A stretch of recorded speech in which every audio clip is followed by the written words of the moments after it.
지극히 높은 곳에서는 하나님께 영광이요, 땅에서는 하나님이 기뻐하시는 사람들 중에 평화라. 앞에 사인이 붙어있죠. 배너가.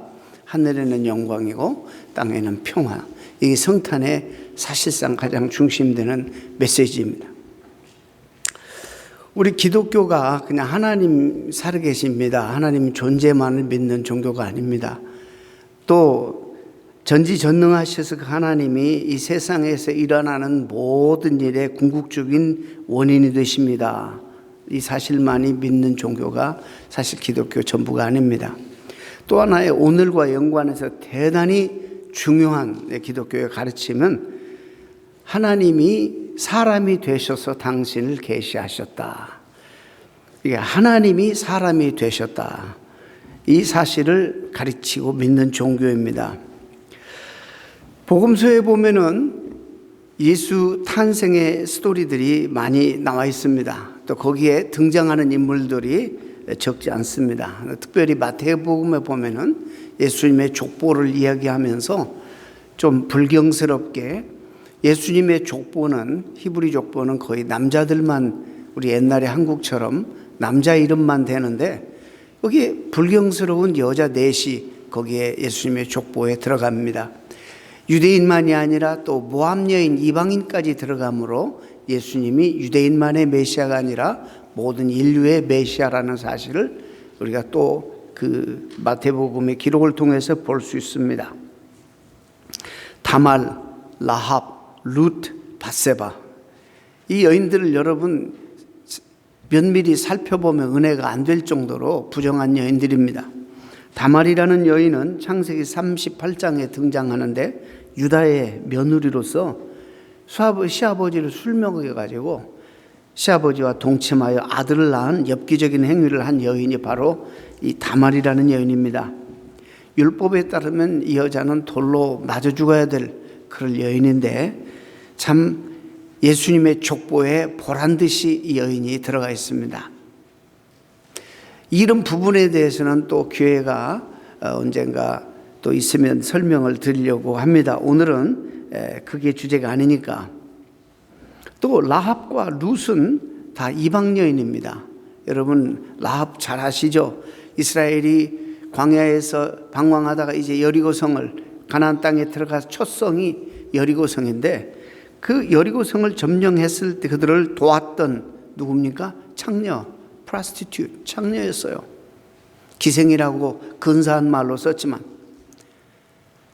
그 다음에 룻이라는 여인도 바로 모함 여인입니다.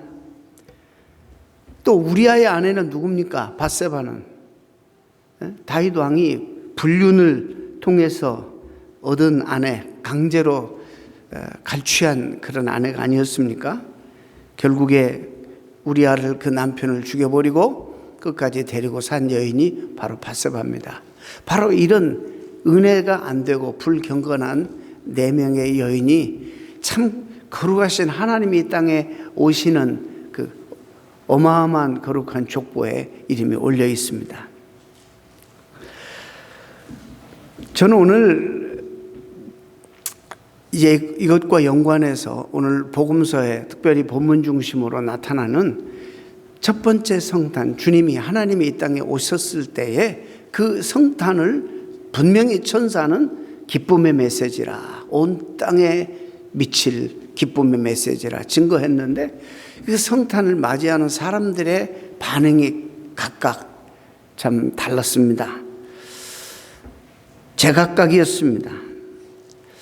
같은 사건인데도 그것을 대하는 사람들의 정서나 또 태도는 그 의미가 아주 달랐다는 것입니다. 첫 번째 부류의 사람은 우리가 잘 아는 요셉과 마리아, 친히 예수님을 이 땅에 경건한 그런 모습으로 잘 간직해서 그 약속을 믿고 어려움 가운데서도 주님이 이 땅에 탄생하시도록 쓰임받았던 사람, 하나님 말씀이 임해서 메시아 내가 품에 안기까지는 내가 죽을 수 없다 해서 오랫동안 기다렸던 시므온과 또 안나, 또 동방의 박사들, 이런 사람들이 첫 번째 등장합니다. 이렇게 사모한 사람들에게는 이 성탄의 메시지가 얼마나 기쁨의 메시지인지 모릅니다.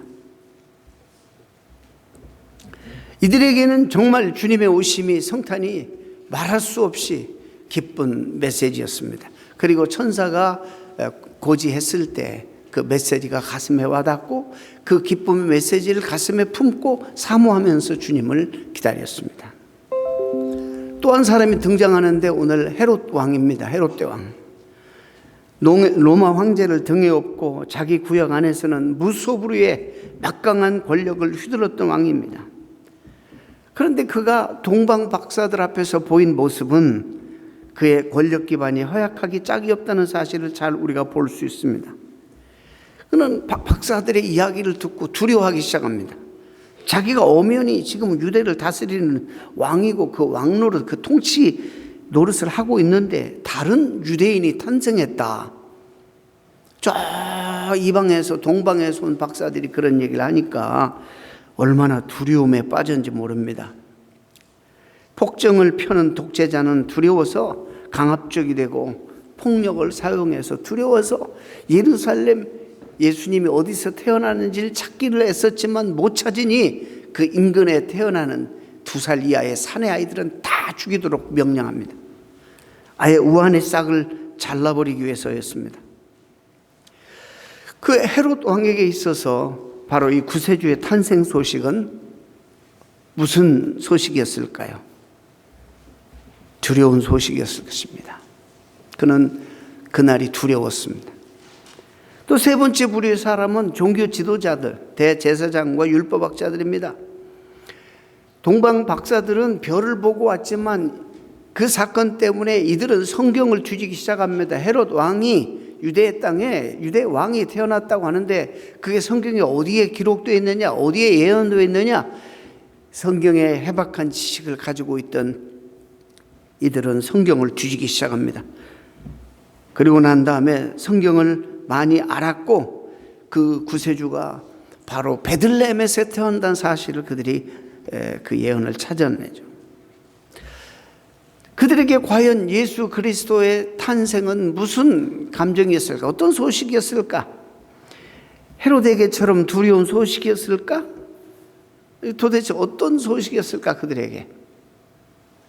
참으로 자기들의 지금까지 누려온 기득권을 보장해주는 질서와 체제를 흔들 수 있는 달갑지 않는 귀찮은 소식이었을 것입니다. 여러분, 이들이 남은 생애를 그들이 어떻게 살았는지 우리가 보면은 그렇습니다. 오늘 본문을 보면 네 번째 부류의 사람이 나와요. 목자들. 이들은 베들레헴 근처 들에서 밤을 새워가며 양을 지키고 있다가 천사에게 아기 예수 탄생 소식을 들었습니다. 달려가서 강보에 쌓여 누워있는 아기 예수를 보고 경배한 자들입니다. 어쩌면 이들은 마리아나 요셉이나 무슨 엘리사벳이나 아니면 시몬이나 안나처럼 메시아를 정말 간절히 사모하고 기다린 사람들은 아니었을 것입니다. 당시 목자들은 직업적으로 신분적으로 천하고 멸시받는 최하층 사람들이었습니다. 밤을 새워가며 남의 양을 지키고 있었습니다. 이들에게 율법에 엄히 경고하는 또 명령하는 안식일을 지키는 일은 이들에게 있어서는 사치였습니다. 안식일이라고 양떼를 굶길 수는 없으니 이들은 양떼를 몰고 들러 나가야만 했습니다. 그런 이유 때문에 안식일을 범한다는 이유 때문에 죄인 취급받으며 아주 무시당하고 정죄받는 그런 부류의 사람들이었습니다. 매우 힘든 삶을 살아가던 이들에게 아기 예수 탄생 소식은 어떤 의미였을까? 아마 이들은 많은 사람들이 기대한 것처럼 다윗의 후손으로 보란듯이 올 텐데 아주 화려하게 세상을 놀라게 하면서 아마 오늘날로 말하면 이 별 5개 호텔도 모자랄 정도로 가장 최고의 호화로운 곳에 오실 것이라고 사람들이 믿고 있었는데 그들도 아마 그런 부류의 그냥 평범한 민초 중에 하나였습니다. 아니 사실 이들은 매일의 삶에 부대껴서 너무 삶이 곤고해서 그런 신앙조차 정말 잘 유지하고 살기가 사치였을 수도 있습니다. 이들이 천사의 지시를 받고 갔던 곳은 초라한 여관이었습니다. 객실도 아닌 마구간이었고, 그들이 본 것은 누더기 강보에 쌓여 더러운 발밥통에 누워있는 아기였습니다. 만약 아기가 거기가 아니라 별 5개짜리 어마어마한 근사한 호화로운 호텔이었다면 그들은 아무리 가고 싶어도 못 갔을 거예요. 호텔 라비에서 쫓겨났을 거예요. 어떻게 그런 남루한 그들이 그 고급스러운 호텔을 갈 수 있었겠습니까? 문지기에 분명히 저지당했을 게 분명합니다. 자, 목자들에게 메시아의 탄생 소식은 저는 이렇게 생각해봐요. 전혀 기대하지 않았는데 느닷없이 닥친 놀랍고 신기한 그런 소식이었을 것입니다. 어느 정도는 막연히 기대했죠. 예언을 아니까 막연히 기대했지만 삶이 공고하고 너무 바쁘고, 그래서 도대체 그렇게 하나님 말씀대로 명령대로 살 수가 없는 삶의 구조 때문에 오히려 기득권 세력으로부터 정죄당하고 사회 죄인 취급당하고 커뮤니티에 끼지도 못하고 늘 누더기 옷을 입고 다니면서 살았던, 그러나 자기 일에 성실하게 살았던 그런 부류의 사람들입니다. 이들에게는 그야말로 놀랍고 신기한 소식이었습니다. 저는 여러분에게 한번 묻고 싶은 거예요. 여러분에게 이 성탄이 무슨 의미가 있는, 만약에 지금 주님이 여러분에게 오신다면 여러분에게는 어떤 의미가, 어떤 감성으로, 어떤 정서로 이날을, 이 소식을 여러분들은 맞이하겠는가? 헤롯 왕처럼 두려움은 아닐 것이고, 그 다음에 대제사장과 율법학자들에게처럼 달갑지 않는 소식도 아닐 것입니다. 우리가 만약 여기 인물들과 아이덴티파이를 시킨다면 목자하고 가장 가까운 사람들이 아닌가. 우리는 동방박사나 시므온이나 평생 수십 년을 기도하면서 기다렸던 안나와 같은 그런 일생을 통해 기다린 기다림, 사모함이 우리에게는 사실상 없기 때문입니다. 우리도 이 기쁜 소식이라고 당당하게 크게 인정하고 싶고 말하고 싶은데 자신이 없다는 말입니다. 솔직히 그들의 삶과 우리의 삶이 너무나 다르기 때문입니다. 아마 우리에게 성탄을 맞이하는 정석 가운데 가장 가까운 대상은 목자들에게 그랬듯이 그냥 잘은 모르지만 뭔가 가슴 설레게 하고 기대와 희망을 갖게 만드는 의외의 반가운 소식, 이 정도. 이렇게라도 됐으면 너무 좋겠다, 그런 생각을 해봅니다.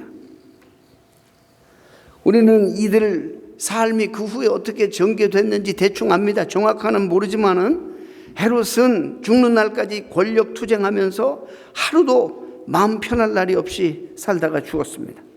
복음서를 보면 대제사장들과 율법학자들도 자기들의 기득권 뺏기지 않으려고 늘 긴장하면서 예수 뒤를 쫓아다니며 사람을 보내든지 붙이든지 꼬투리를 잡아 올무에 잡아다 죽일 궁리를 하고 살았습니다.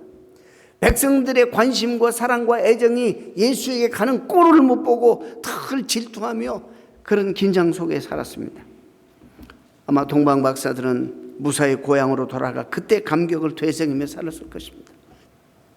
시므온과 안나도 평생 소원을 풀고 기쁘고 감사한 마음을 품고 이 세상에서 눈을 감았던 것을 우리는 잘 압니다.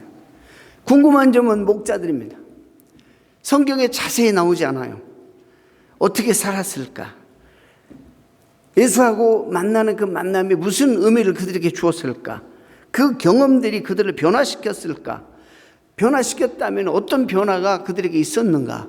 자세하게 성경에 나오지 않아요. 그러나 저는 추측합니다. 예수님 생전에 주님을 따랐던 제자들, 12 제자뿐만 아니라 이름도 명예도 없이 그저 묵묵히 예수를 따랐던 민초들에게서 저는 그 목자들의 모습을 봅니다. 여러분, 세상을 위한 복된 이 소식이, 하나님의 나라의 이 복음이 역사 가운데 많은 반대와 어려움 속에서 사라질 듯 하다가도 꿋꿋이 되살아나고 생명력 있게 유지된 것은 사도들만의 노력이 아닙니다. 교부들과 교회 지도자들만의 노력이 아닙니다. 이들처럼 이름도 명예도 없이 각자 놓이는 자리에서 꿋꿋이 자기 드러내지 않냐고 복음의 삶을 살기 위해서 애쓰고 노력하고 신실하게 주님을 섬겼던 민초들, 이들의 덕분이었다고 저는 믿습니다. 우리도 우리 삶을 솔직히 비교해 볼 때 범접할 수 없는, 그 당시 그 사람들과 우리 자신을 비교할 수 없는, 우리가 어떻게 안나처럼 살 수 있고 우리가 어떻게 시몬처럼 살 수 있어요. 그러나 우리는 특별한 사람들은, 엑스트라 오디너리한 사람들은 못 되어도 보통 사람으로서 이름 없이 빛 없이 주님을 만난 사람으로서 우리의 삶의 현장 속에서 성실하게 꿋꿋이 하나님의 나라의 사람으로 복음적인 삶을 살아가는 그런 민초들 중에 여러분도 있다는 사실, 우리들 때문에 오늘도 복음이 시그러들지 않냐고 생명력 있게 꿋꿋이 세워지고 유지된다는 사실, 여러분들에게 격려드리고 싶습니다. 우리가 그런 일들을 이 순간에, 이 역사 가운데 하고 있는 것입니다. 자, 이제 마지막으로 성탄의 메시지가 여기서 끝나는 게 아닙니다. 하늘에는 하나님께 영광, 땅에서는 이 땅의 평안대, 성탄으로 말미암아 무지무지 고통을 겪는 사람들이 또 한 부류가 본문에는 안 나타나지만 직간접적으로 관련된 사람들이 있습니다. 성경에 드러나지 않고 기록되지 않았던 사람들, 그 가운데 저는 한 부류의 사람들만 이야기하고 도전을 드리려고 합니다. 특히 헤롯의 악행으로 인해서 사랑하는 아들을 잃어버리고 목놓아 비통하게 울부짖던 부모들, 그 엄마들의 참 비통함을 우리가 함께 이 시즌에 기억해야만 할 것입니다. 그때 예루살렘 베들레헴 근방에 살았고 2살 이하의 아들을 뒀다는 이유만으로 참으로 목숨보다 귀한 자식들을 잃어버릴 수밖에 없고, 잔인하게 창에 찔려 칼에 찔려 하수구에 던짐을 받아 죽일 수밖에 없는 그 죽음의 현장을 목격했던 어머니의 그 아픔, 이들에게는 예수 탄생의 소식은 아직도 가슴 찢어지는 고통스러운 소식이었을 것입니다. 시몬이 예언합니다. 예수님을 품에 안고 예리한 칼에 찔리듯 아플 것이라 마리아에 대한 예언인데 그 사실이 먼저 이들에게 이루어졌다는 사실을 우리는 압니다. 기쁜 소식은 저절로 주어지는 것이 아닙니다. 기쁜 소식은 우리가 만들어가는 것이기도 하다는 사실을 알아야 합니다. 사도 바울은 그래서 주님이 하신 일들을 서술형으로, 우리들을 향하신 하나님의 약속을 서술형으로 그렇게 설명한 다음에, 그리고 그 약속이 얼마나 귀한 것인지 서술해요. 그 다음에는 명령형이 또 나옵니다. 그러므로 너희는 이렇게 살아라. 주의 복음을 간직한 자답게 복음적으로 살아라. 그런 명령이 납니다. 복음에 가져다주는 축복의 사실을 서술하고 난 다음에 이거 복음을 받으면 너희들의 현실에 하나님의 놀라운 은혜와 하나님의 임재와 주님이 동행하심과 놀라운 축복이 있을 것이다. 이런 현실을 너희들만 누리지 말고 이런 현실을 고통 속에 있는 사람, 가난한 자, 눌린 자, 억울한 자, 비참한 자들도 누려서 그들도 이 기쁨의 소식을 함께 공유하라. 이런 명령이기도 합니다. 지금도 베들레헴 근방에서 아들을 잃고 통곡했던 부모님들과 같은 아픔을 겪는 사람들이 많습니다. 우리 주변에. 제가 시리아 내전 중에 살아남 교회에서 만삭의 몸을 가지고 피난길을 올랐던 한 여인의 간증을 좀 간단한 글을 보았습니다. 얼마나 이 피난길이 길을지 모르기 때문에 만삭의 몸을 가지고 도망가야 돼요. 살기 위해서. 그래서 소독약과 가위와 명주실을 미리 챙겼다고 합니다. 그리고는 피난 가다가 어느 날 깊은 밤 어느 골짜기에서 애를 출산했는데 은근히 애를 출산하면서 아기의 울음이 클까 봐 걱정했는데 다행히 너무 작은 아기가, 너무 건강이 좋지 않는 아기가, 너무 소리가 크지 않는 아기가 태어나서 그걸 가지고 자기가 참 다행이고 기뻐할 수밖에 없었다라는 사실이 참 가슴이 아팠어요. 그날 회상하며 이렇게 말해요. 전쟁만 없으면 된다. 뭘 해도, 전쟁만 없으면 뭘 해도 해서 살 수 있다. 여러분, 성탄의 메시지가 나라와 나라 전쟁만을 얘기하는 것이 아니라 우리 서로 간의 갈등과 그런 어려움들, 이런 사람들끼리도 갈등과 관계, 그런 전쟁들도 의미한다고 생각합니다. 그래서 주님이 오시면 하느님께는 영광이지만 우리에게는 평화예요. 평화, 화해, reconciliation, 화해, 평화. 우리가 무엇보다도 이 시즌에 이 단어를 중요하게 여겨야 될 줄로 압니다. 전쟁이 무엇입니까? 혹자는 정당한 전쟁 이유를 이야기 얼마든지 합니다. 불가피성을 역설을 하기도 합니다. 전쟁을 불사하면서까지 지키고자 하는 가치의 중요성을 역설합니다. 자국민 보호 차원에서 우리가 이해할 수 있는 부분이 있습니다. 그러나 그 전쟁 자체, 그보다도 우리가 강조되지, 우리가 밝혀야 되고 말해야 되는 것들이 다 가려지고 들려지지 않는 겁니다. 전쟁하게 되면 이 목소리는 너무 작아서 우리에게 안 들려져요. 우리가 사랑하는 사람이 전쟁터에 수없이 많이 죽습니다. 전쟁한다는 것은 어마어마한 희생이 따른다는 것을 의미합니다. 그런 말을 잘 안 합니다. 전쟁에서 죽여야 할 적이 사실은 우리와 똑같은 그런 사람일 뿐이라는 사실을 말하지 않습니다. 그리고 또한 우리가 목숨을 걸고 뛰어들었던 그 전쟁으로 누군가는 엄청난 돈, 부를 벌어들이고 있다는 이야기도 하지 않습니다.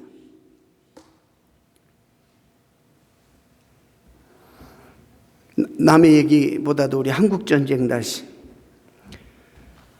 여러분, 한국 전쟁 당시에 휴전을 누구보다도 사모하고 기도하고 기다렸던 부류가 있었는데 바로 미국 교회 성도들이 한국이 전쟁이 빨리 휴전되기를 기도하고 정부에다 촉구하고, 그걸 읽어보니까 미국 교회 성도들이 누구보다도 그걸 원했어요. 한 사람이라도 생명이 희생되는 걸 원치 않았기 때문에. 그러나 한국의 주류 기독교는 이승만과 함께 휴전 반대, 북진 통일을 외쳤습니다. 물론 긍정적인 평가도 있을 수 있습니다. 민족 통일을 위해 전쟁을 멈출 수 없다는 주장은 통일의 주체인 동족과 우리 민족과 동족을 죽여서 통일을 이루겠다는 역설임에도 기독교는 강력하게 이를 동조했습니다. 한국 기독교가. 이런 맥락에서 당시 공산당은 사람이 아닙니다. 마귀와 동일시되었습니다.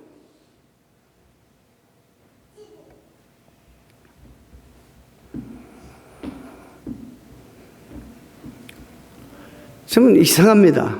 지금도 마귀들과 싸워야 한다는 주류 기독교의 목소리는 그 마귀의 자리를 채울 존재를 찾느라고 혈안이 되어서 그들이 바로 우리 이웃이라는 사실을 이그노하고 무시하고 지워버립니다.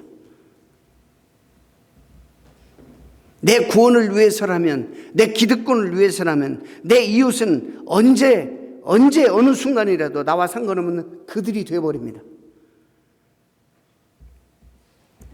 그리고 그들은 얼마든지 죽어나가도 괜찮은 그런 존재가 되어버리는 것입니다.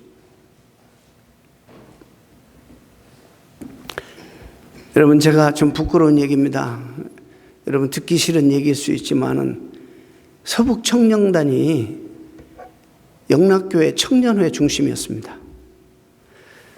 이북에서 내려온 목사님들이 공산당이라면 치를 떨어요. 너무나 많은 상처와 아픔이 있어서 거기에 대한 리액션이에요. 거기에 대한 우리는 이해 못할 그런 아픔과 상처들이 있어요.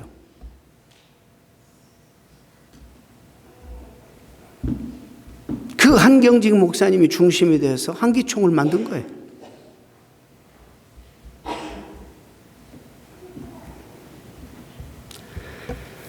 분단 이후에 주류 보수 기독교는 바깥의 적을 찾는 대신에 내부의 적을 찾기 시작합니다. 민족적 분단은 한국 사회에서 외부의 적과 또 내부의 빨갱이들을 만들고 자기 검열과 상호 검열의 문화를 형성합니다. 지금도 한국 사회는 빨갱이가 무지무지 많습니다. 나와 생각이 다른 모든 사람들은 빨갱이로 불러버리는 것이 일상이 되어버렸습니다.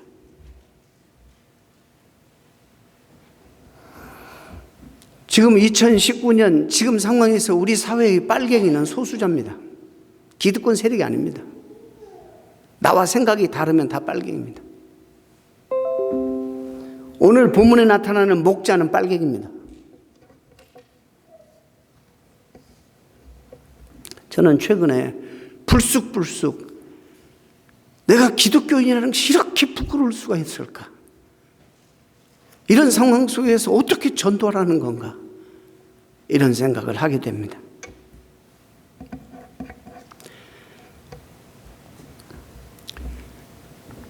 이거는 성탄의 메시지하고는 너무 거리가 먼 거예요. 십자가를 이야기하고 성탄을 얘기한다고 다 기독교가 아닙니다. 십자가 정신으로 사는 삶이 있는가? 성탄 정신을 가지고 서로 화해하고 용서하고 품는 이런 노력이 있는가를 우리가 봐야 될 것입니다. 스톡홀름 국제평화연구소에 따르면 2018년 전 세계 군사비 지출이 전 세계 아프리카 인구들까지 다 포함해서 1인당 비용으로 한 사람이 $239 군사비로 지출하는 셈이라고 합니다.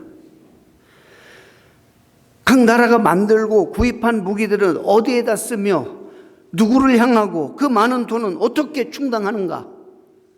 한 번 정도는 생각해 봐야 돼요. 지금도 제가 생생하는데 1991년 이라크 전쟁을 선포하는 조지 부시 곁에 두 손에 성경을 들고 있는 빌리 그레이엄 목사가 있었어요.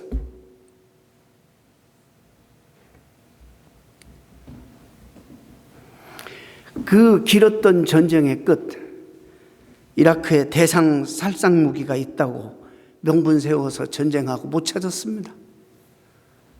그러나 아무도 책임지지 않습니다. 그 전쟁으로 사망한 이라크 군인들과 민간인 최소 10만 명, 미군 5천 명. 누구도 책임지지 않는 죽음. 집단적으로 일어나는 살인에 지나지 않는 전쟁을 도대체 왜 이 세상은 멈추지 않는가? 이걸 좁혀서 우리 관계가 자존심이 상하면 그게 뭐 어떻다고?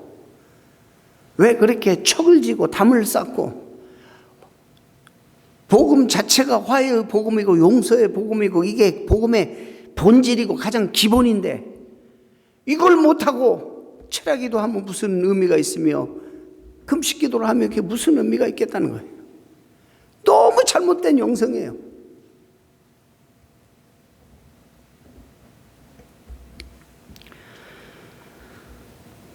우리는 2019년 성탄을 맞이하여 지금도 여전히 헤롯을 피해 마국간에 태어난 예수님처럼 전쟁 속에서 태어나고 있을 아기들을 생각해야 되고 주변에 가난하고 억울하고 눌리고 병으로 고통받고 소외되고 이런 사람들을 우리는 한번 들여다보고 그들을 위해서 우리가 뭘 할 수 있을 것인가? 내가 이 성탄 정신을 가지고 무엇을 실천할 수 있을 것인가? 온 백성에게 미칠 큰 기쁨의 좋은 소식인데 우리가 이것을 만나고 깨달았다면 동시에 또 이것을 나눠야 될 책임이 우리에게 있는데